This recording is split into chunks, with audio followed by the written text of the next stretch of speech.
నమస్తే, welcome to our channel. నేను సిరి.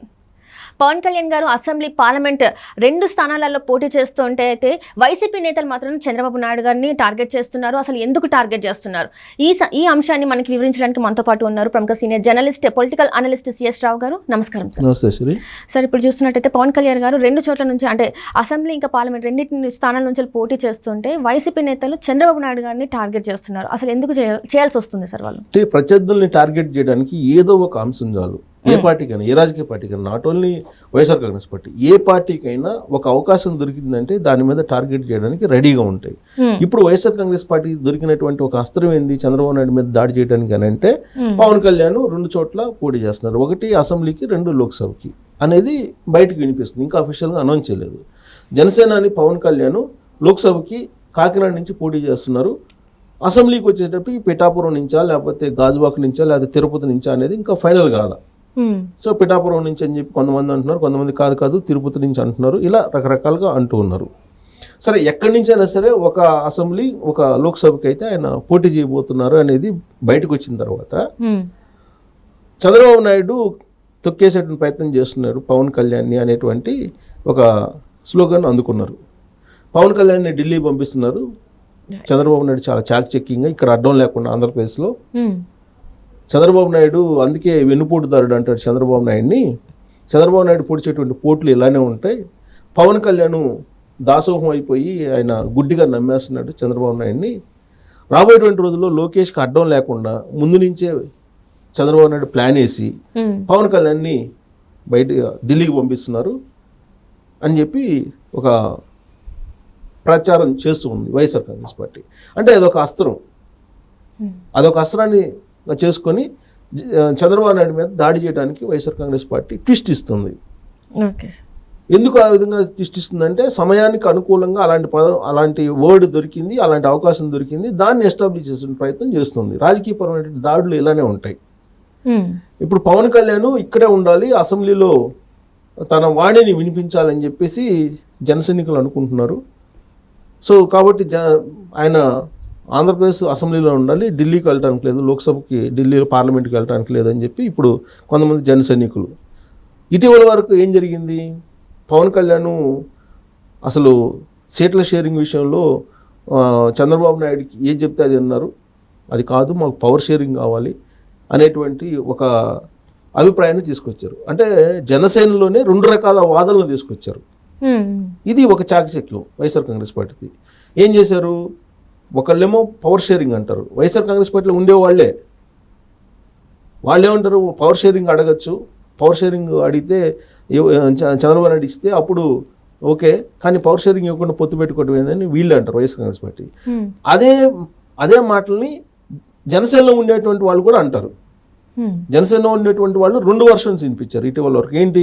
1 సీట్ల షేరింగ్, 2 పవర్ షేరింగ్ అనేది వినిపించారు. అంటే వైసీపీ వాళ్ళు ఏం చెప్తున్నారు, జనసేనలో ఉండేటువంటి కొంతమంది ఒక టీము అదే చెప్పారు. అంటే దీన్ని అల్టిమేట్గా ఏంటంటే జనసేనలోనే స్ప్లిట్ తీసుకొచ్చేటువంటి ప్రయత్నం చేశారు. ఆ విషయంలో సక్సెస్ అయ్యారు. సక్సెస్ అయ్యి హరిరామ జోగిగా, ముద్రగడ పద్మనాభం లాంటి వాళ్ళని వాడుకున్నారు.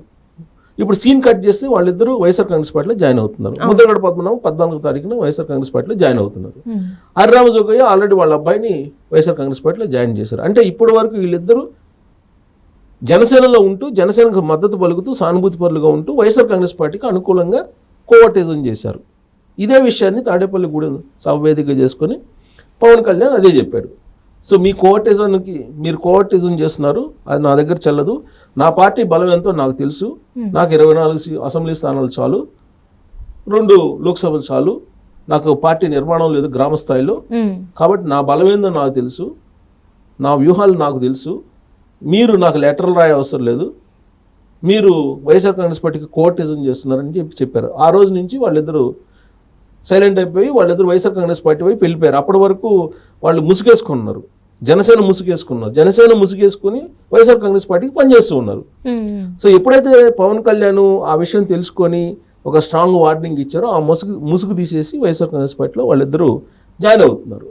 ఇప్పుడు మళ్ళీ ఇంకొక అస్త్రాన్ని తీసుకున్నారు. ఏంటి అస్త్రం అంటే, పవన్ కళ్యాణ్ అసెంబ్లీలో పోటీ చేస్తున్నారు, లోక్సభలో పోటీ చేస్తున్నారు 2 చోట్ల. లోక్సభకు పంపించడానికి రెడీ అయ్యాడు చంద్రబాబు నాయుడు. అవును. ఢిల్లీ కేంద్రంగా చేసుకుని మొత్తం ఒక రాజకీయ వ్యూహాన్ని అల్లేశారు చంద్రబాబు నాయుడు.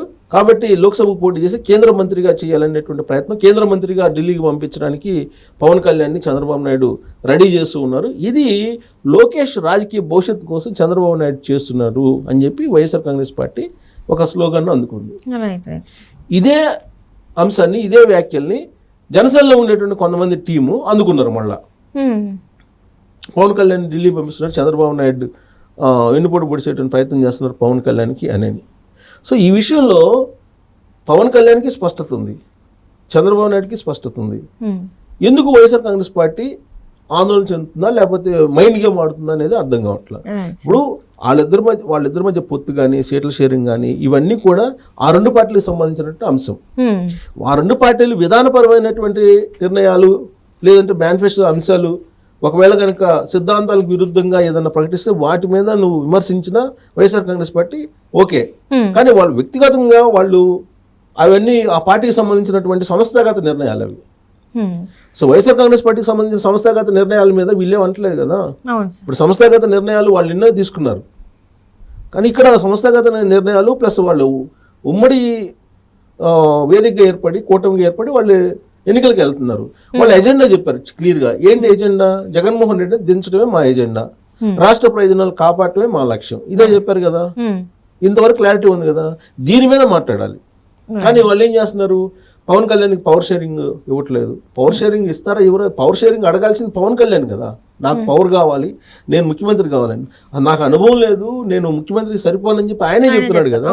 చెప్తున్నప్పుడు మళ్ళీ వైఎస్ఆర్ కాంగ్రెస్ పార్టీ వాళ్ళు ఎందుకు టార్గెట్ చేస్తున్నారంటే జనసేన ఓట్ బ్యాంక్ ఏదైతే ఉందో దాన్ని చీల్చుకునే దానికి ప్రయత్నంలో భాగంగా ఇలాంటి మైండ్ గేమ్ ఆడుతున్నారు. ఇప్పుడు తాజాగా ఇది దీన్ని మరింత ప్రచారం తీసుకెళ్లి ఎన్నికల నాటికి జనసేన ఓట్ బ్యాంకులో చీలికి తీసుకొచ్చిన ప్రయత్నం, తెలుగుదేశం పార్టీ వైపు జనసేన ఓట్ బ్యాంకు వెళ్లకుండా చేసేటువంటి ప్రయత్నం చేస్తూ ఉన్నారు.